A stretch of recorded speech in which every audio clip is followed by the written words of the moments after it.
Саламатсыңарбы туугандар, мен Адил Кыргыз. Бүгүн таштандыны кантип бөлөбүз, кантип сорттойбуз, ошону мен көрсөтөйүн деп атам да.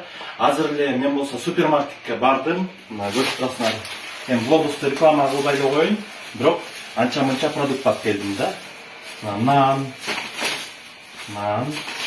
Так, зубной паста алдым. Сен тезирээк жасаганга роллтон. Анан кийин кичине колбаса. Могу эле пакетти мен эмне кылабыз? Могу эле пакетти караңыздар. Мен могу атайын чака койдум. Маяка. Мына даяр, Эми бияка могу чаканы мен койдум, карагыла. Бул жерде болсо, мына карасаңар болот жакындыраак. Бул жерде тамак аштын калдыктары, мына банан кожурасы, пияз, чайдын калдыктары, жумуртка. Бул жерге только тамак аштын калдыктарын салабыз. Анан карагыла, роллтон упаковкасы бияка кетет. Чайдын упаковкасы бул жерге кетет.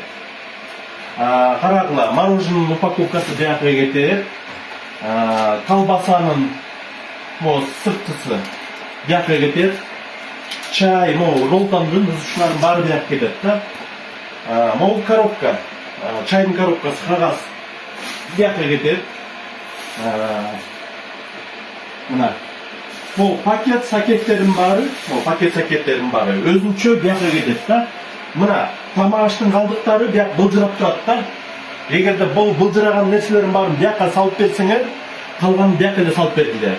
Болгону эле экиге бөлүп бергиле. Анан кийин мына зубной паста алдык. Мындай эле ыртаста. Зубной пастаны өзүнчө койдук. Коробкасы кетет. Коробкасы бул жерге кетет. Могу нитро баночка. Бул кайга кетет. Баары бияка кетет да.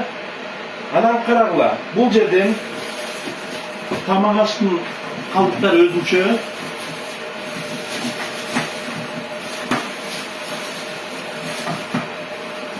Мына экиге эле бөлүп бересиңер да. Тамак аштын калдыктарын өзүнчө, калган баарын маяка бөлүп бергиле да.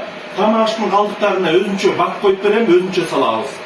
Моуларды мондай эле бизге алып келип берсеңер, биз калган өзүбүз бөлүп алабыз да.